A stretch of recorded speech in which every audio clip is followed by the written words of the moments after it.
Joe Banner ran 2 coaching searches as president of the Philadelphia Eagles, and 2 more as CEO of the Cleveland Browns.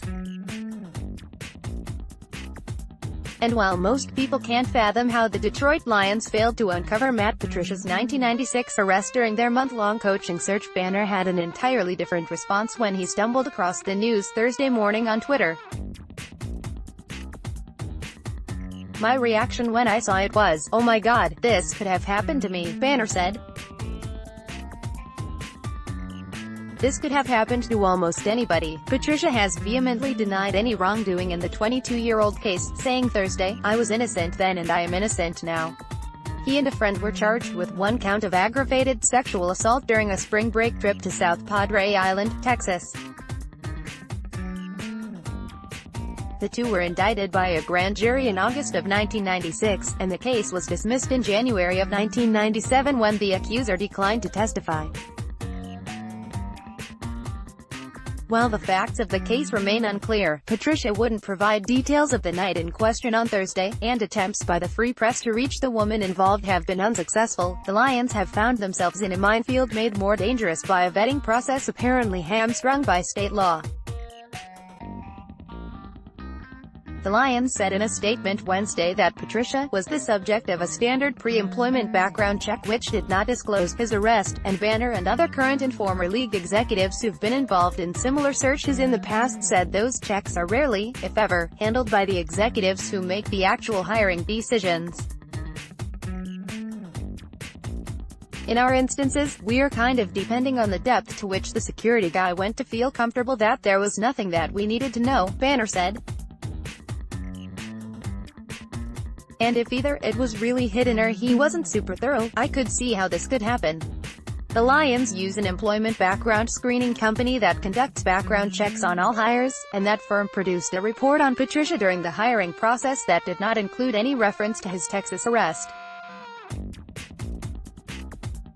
It's unclear what, if any, information the firm uncovered about the case while vetting Patricia, but when the Lions went back to examine why they only recently learned about the incident, they discovered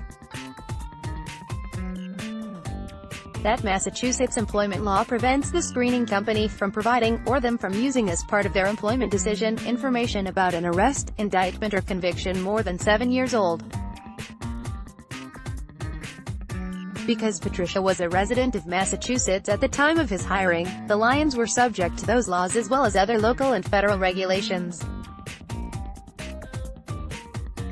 "We always do the right thing in our employment practices, including background checks, interview questions, employment practices at all levels, whether it's a player, coach or executive," Lions president Rod Wood said Friday. "I understand why people might be frustrated that we didn't know this and maybe didn't do the wrong thing to learn about it. But I'd rather be on the side of always doing the right thing, and if there's an arrow to be taken for doing the right thing, I'll take it 100 times over doing the wrong thing and getting criticized for doing the wrong thing." Wood said the Lions have received information from background checks that led them to rescind other job offers as recently as the last few weeks.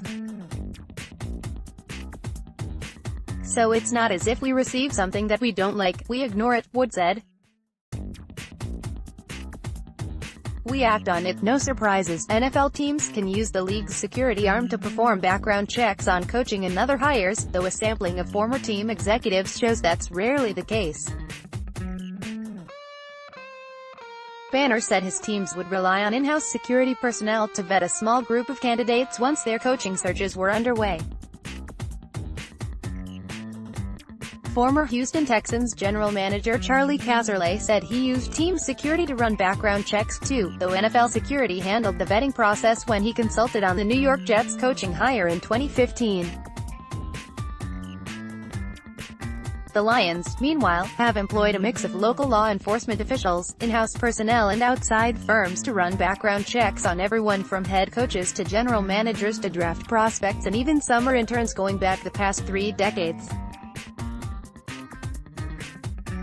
Greg Zahajda, a former special agent for both the Secret Service and FBI who's consulted with professional teams and colleges on past high-level hires, said situations like what the Lions encountered with Patricia are exactly what most are trying to avoid. They wanted just additional stuff just to make sure something like this wouldn't come out, said Sahajda, now the senior managing director of the business intelligence division at Mackinac Partners. It goes to reputation of the organization, certainly. This is kind of the exact thing that a lot of these teams fear, Sahajda said. The background checks that he's run for professional teams have been all-encompassing searches that sometimes take weeks to complete. Typically, job candidates authorize teams to delve into any financial issues, any criminal issues, any social issues or litigation matters, so you're not worried about what legalities there are, Sahajda said. His firm uses legal research sites like LexisNexis, where Patricia's arrest is easy to find, and TLO, plus more personal legwork that can include visiting a prospective hire's former places of residence and even providing a team's anonymous tip hotline to friends or colleagues who may be reluctant to spill potentially damaging information about someone they know. Certainly, fiscally, you're worried about a lot of financial aspects that may go to the person's character, or honesty or integrity as to what he said on some of the applications, Sahajda said. And determining the veracity of all that is critical from an integrity standpoint. And surely one of the questions, for Patricia, had to be, have you ever been convicted of a crime or charged with a crime? And in this case, he certainly wasn't convicted, he was charged, so it would go to his character that he failed to even bring this up, in my opinion.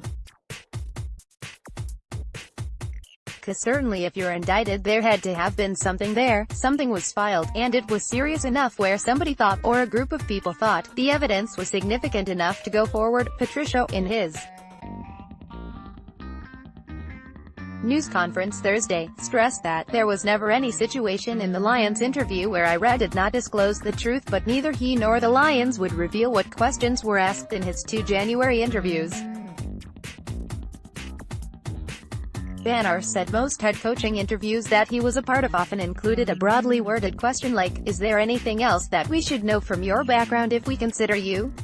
While it's understandable why Patricia would not disclose his arrest, Sahajda said, it would have behooved him, I think, to admit it with explanation. Most stuff, if you have an explanation for it, fine, Sahajda said. But we don't want surprises. No surprises is kind of the mantra when you're digging deep into someone from a reputational standpoint or whatever might impact not just the person but the organization and its employees. So this certainly counts as a surprise. Facts, not headlines, matter. Whether early revelations about Patricia's arrest would have disqualified him as a candidate with the Lions is another story. Patricia never was convicted of a crime. The Lions focused their attention on him as a replacement for Jim Caldwell from the start of their search, if not before. Wood said earlier this year that general manager Bob Quinn had been touting Patricia's merits as coach for 2 years. Quinn and Patricia spent 12 seasons working together with the New England Patriots and the Lions. In a statement released jointly by Wood, Quinn and owner Martha Firestone Ford when news of Patricia's arrest first surfaced Wednesday night, seemed to provide mitigating factors for whatever did happen back in 1996. Matt was 21 at the time and on spring break in Texas, the statement said. Banner said there's a big difference between the charges coming to light now, 3 months after Patricia was hired, and during the search process. We don't know if it would have changed the outcome, but certainly they would have had a very serious, extensive conversation of do we care? Should this impact our decision? If we are going to go forward anyway, do we put this out publicly now or run the risk that somebody finds out later, Banner said.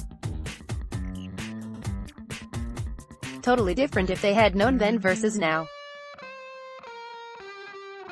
It may or may not have changed the hire, but certainly totally different in terms of the thought process, the discussion, the debate. Frankly, even the PR strategy.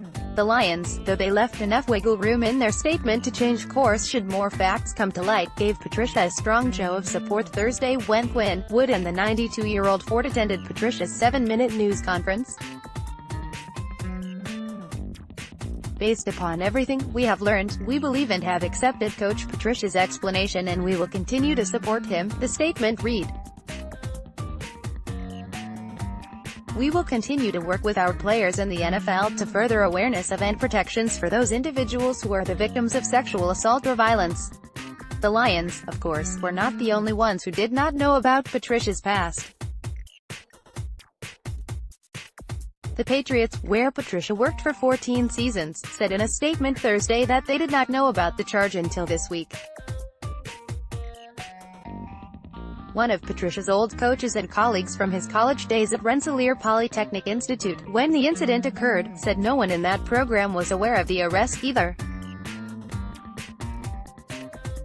And Banner said he doesn't believe the Browns, who interviewed Patricia and hoped to hire him for their head coaching job in January of 2016, ever came across the information in their background checks of Patricia.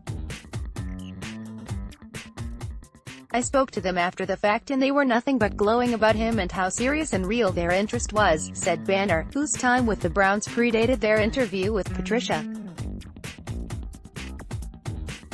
I spoke to people involved in the interviewing process there and they had nothing but very positive things to say about him. I think if they knew this, that wouldn't have been the case, of course, in the Nothing should eliminate a candidate because of a headline, said Casserly, now an analyst with NFL Network. The research should eliminate a candidate. I think we jump on headlines too much. Go back to the Duke lacrosse case, okay? At the end of the day, the Duke lacrosse, as I understood it, proved that those players were not guilty of what they were charged for. And the coach was not guilty of anything. So we've got to be careful we don't fall into Duke lacrosse anytime there's a headline. But anything that comes up needs to be vetted, needs to be taken seriously. I mean, that's the common sense approach to the thing.